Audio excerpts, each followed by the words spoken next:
नमस्कार, जी 24 घंटे में स्वागत है आपका और आपके साथ मैं हूं श्वेता एस त्रिपाठी। आपके इस खास शो मेडिटेशन में हमने पिछले एपिसोड में ये समझने की कोशिश की थी कि मेडिटेशन में मंत्रों की क्या भूमिका है, और आज हम बात करेंगे उस पोस्चर या आसन की जो मेडिटेशन में जल्द और आसानी से ले जाने में कारगर साबित हो सकते हैं।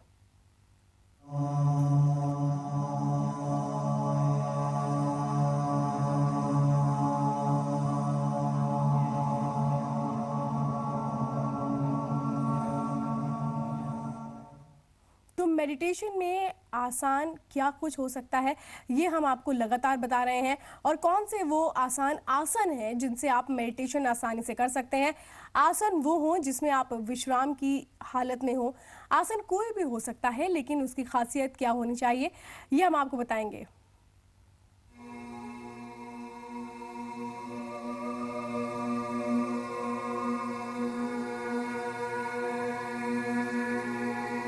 हालांकि मेडिटेशन का मतलब सिर्फ इससे है कि इसमें आप अपने दिमाग को कहां लगाते हैं, लेकिन ये याद रहे कि दिमाग और शरीर जुड़े हुए हैं।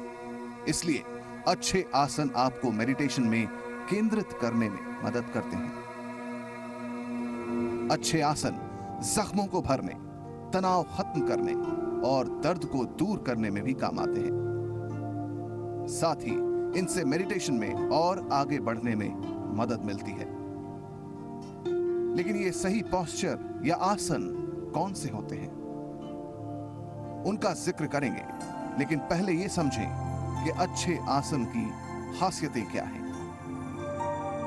किसी भी आसन में बैठें तो ये जरूर देख लें कि आपके घुटने नितंबों से नीचे हों। कमर को सीधा रखें, कमर, गर्दन और सिर को एक सीध में रखें। खुद को संतुलित रखें, हाथों को गोद में रखें। हथेलियां आकाश की ओर मुख किए हों या उंगलियों को आपस में जोड़कर रखें। आंखें बंद रखें, मुंह और जबड़ों को भी बंद रखें। ये सभी चीजें आसान लग रही होंगी, लेकिन याद रहे, आसन में थोड़ी सी तब्दीली आपके दिलो दिमाग पर बड़ा असर डालती है।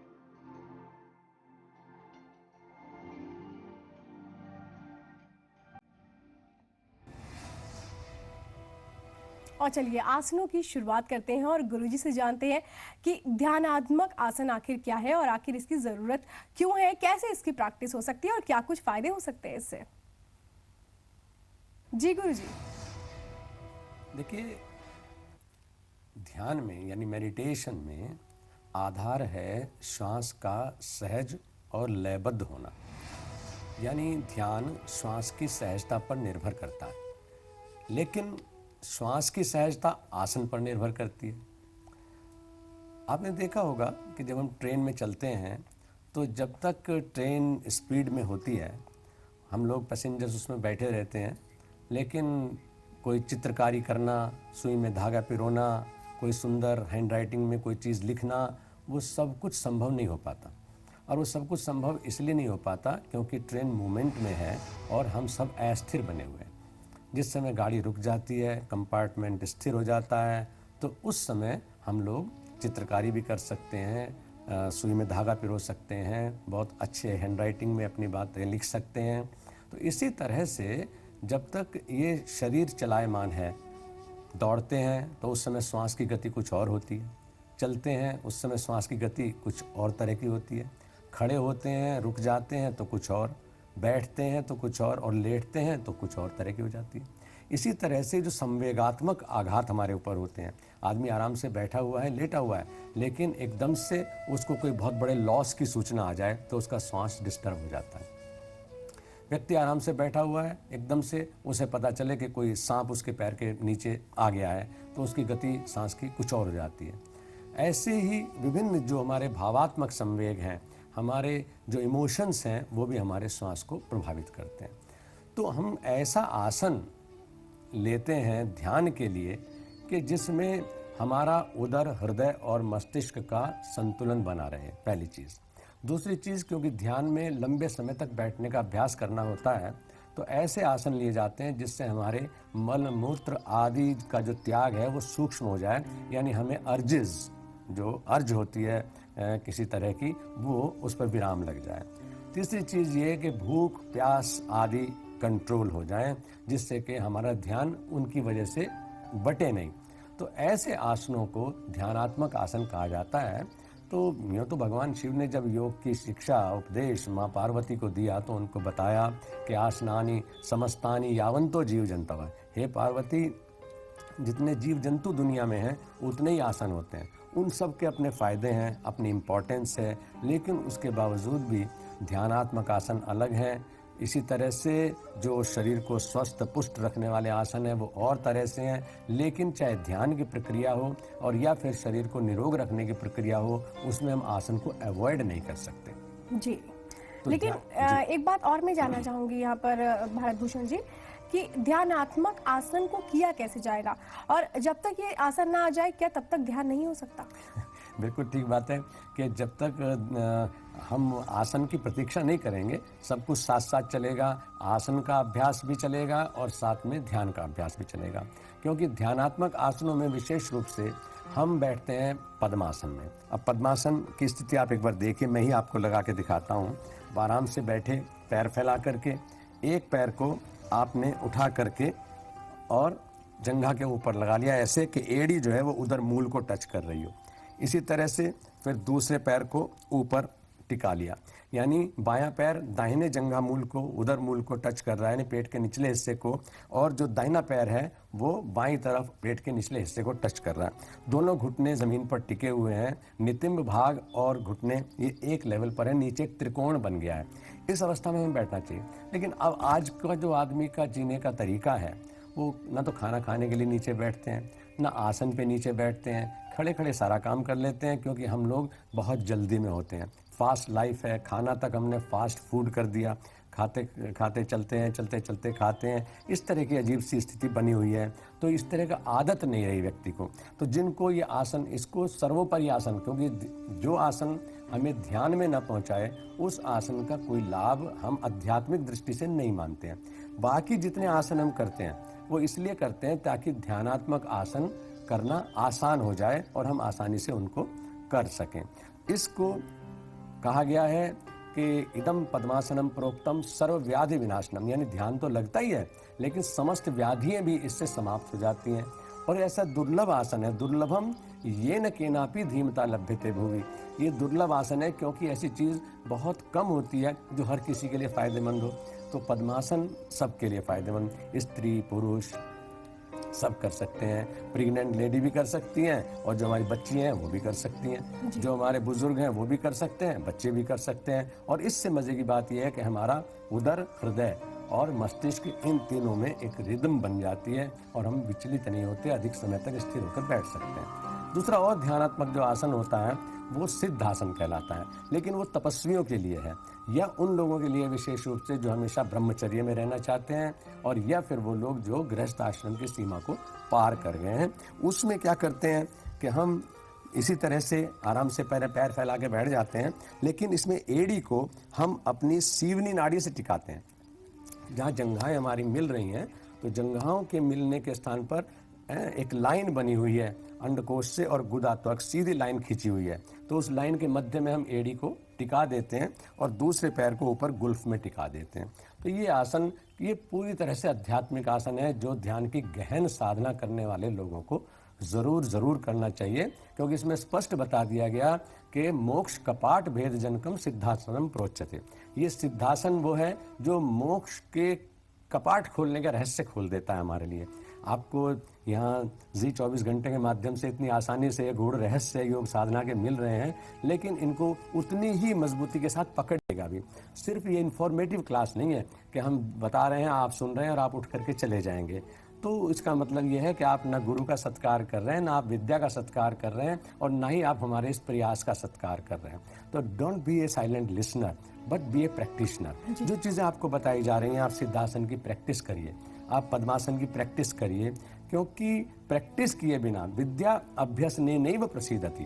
विद्या प्रसन्न होती है और आपको फल देती है, पूरा पूरा फल देती है। आप 2 कदम चलते हैं, 10 कदम का फायदा आपको मिलता है। लेकिन किसको? जो व्यक्ति अभ्यास करता है। यानी कि ये ज़रूरी है कि आप अगर सुन रहे हैं तो इसको आप करें भी, क्योंकि अमल में लाएंगे तभी आपको इसका फ़ायदा भी मिल पाएगा।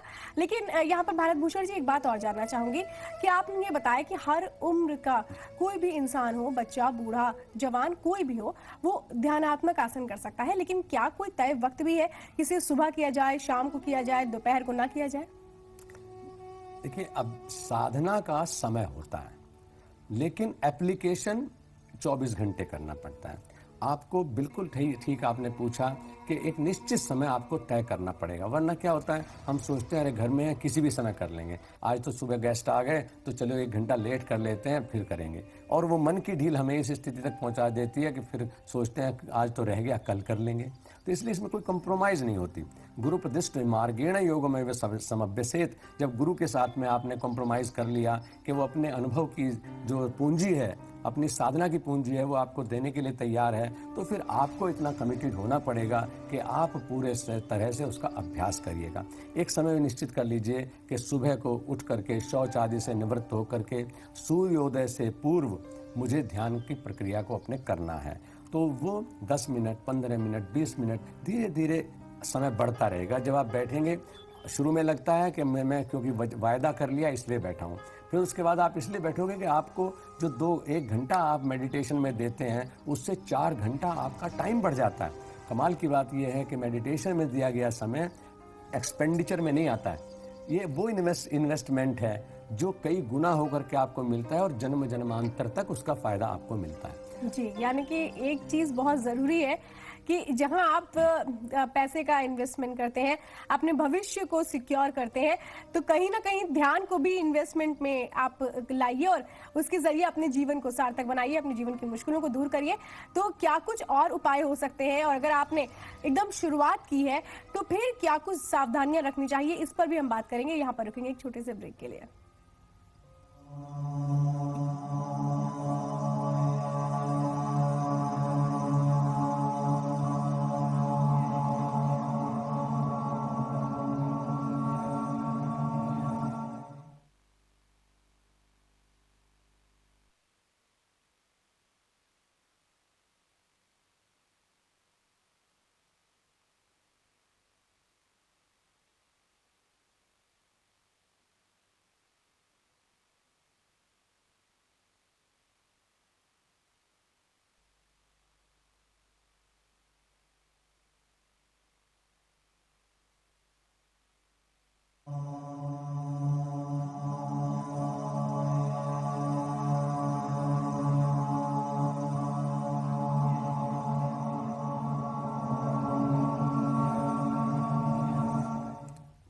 ब्रेक के बाद स्वागत है आपका। आज हम आपको बता रहे हैं अपने इस खास शो में ध्यानात्मक आसन क्या है, कैसे आप इसको कर सकते हैं और इसके लाभ को प्राप्त कर सकते हैं।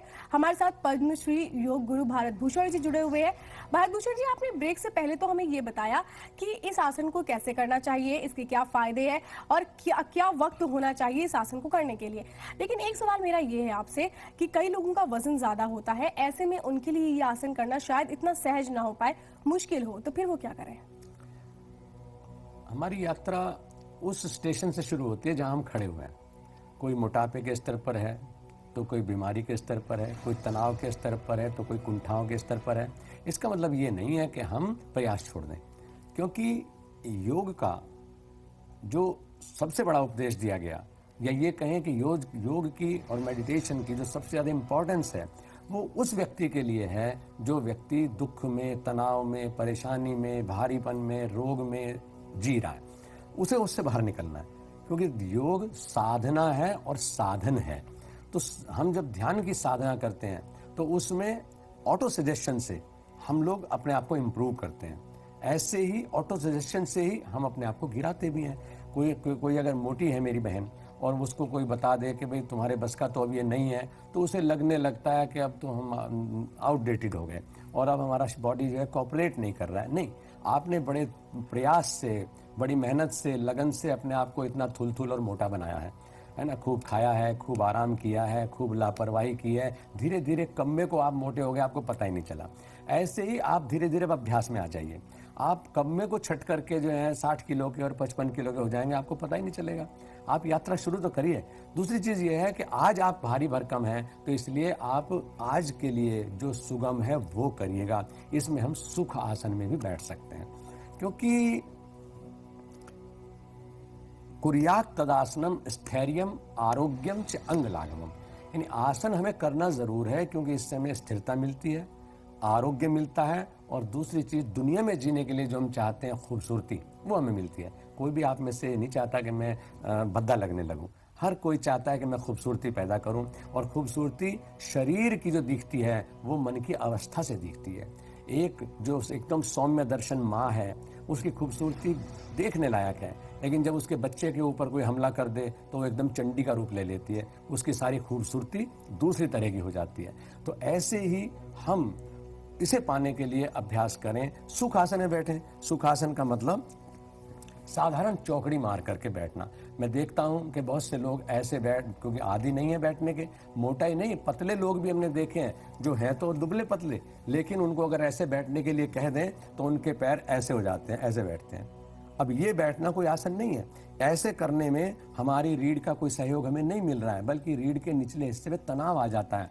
उसके लिए हम फिर विकल्प देते हैं कि आप पैर तो नीचे नहीं कर सकते तो नीचे वाले हिस्से को ऊपर उठा लें, यानी नीचे पीछे छोटा सा एक तकिया रख लेते हैं, जिससे कि कमर सीधी रहे और घुटने ज़मीन पर आ जाएं, और हमारे जो ध्यान की स्थिति है उसमें ध्यान बटे नहीं। क्योंकि योग दर्शन ये कहता है कि अगर हम कम से कम आधा घंटा अनडिस्टर्ब्ड, यानी बिना डिस्टर्ब हुए नहीं बैठ सकते, तो फिर हम ध्यान के अभ्यास को नहीं कर सकते। तो हमें ऐसा आसन लेना है शुरुआती दौर में, ऐसा पोस्चर लेना है जिसमें हम आधा घंटा बिना डिस्टर्ब हुए बैठ सकें। तो ध्यान कोशिश तो ये रहेगी कि मैं पद्मासन करूं, सिद्धासन करूं, और भी बहुत से ध्यान के आसन हैं जो हम आगे बताते रहेंगे, लेकिन तब तक हम सुख आसन में यानी क्रॉस लेग्ड पोजीशन में बैठेंगे और नीचे छोटा सा एक तकिया लगा लेंगे, जिससे कि हमारे घुटने ज़मीन पर आ जाएं। ये स्थिति हमारी बने, क्योंकि ध्यान रखना है कि हमारी कमर, गर्दन और सिर ये एक लाइन में होने चाहिए।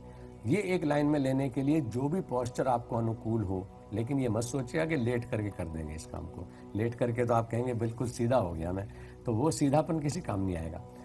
शुरुआती दौर पे हम जो बैठ नहीं सकते उनको लेट के भी कराते हैं, क्योंकि ये मानसिक अभ्यास है और इससे हम भावात्मक नियंत्रण लेते हैं। हर किसी के लिए जो जिस स्थिति में है, इवन जो व्यक्ति डेथ बेड पर पड़ा हुआ है, वो भी आदमी मेडिटेशन के द्वारा एक नई जीवनी शक्ति से ओतप्रोत हो सकता है। जी, लेकिन गुरुजी एक बात यहाँ जानना चाहूँगी कि हर चीज़ के साथ कहीं ना कहीं सावधानियाँ भी जुड़ी होती हैं। जो लोग शुरुआत कर रहे हैं इस ध्यानात्मक आसन की, उनको सबसे पहले किस बात का ध्यान रखना चाहिए, और कौन कौन सी वो चीज़ें हैं जो ज़रूर उनको याद रखनी चाहिए जब वो ये आसन करने बैठे? बिल्कुल ठीक बात है, क्योंकि शुरुआती दौर पे तो बहुत ज़्यादा ध्यान रखने की ज़रूरत है। बाद में आदमी का वो स्वभाव बन जाता है, इसलिए फिर ध्यान अलग से नहीं रखना पड़ेगा इस चीज़ के लिए।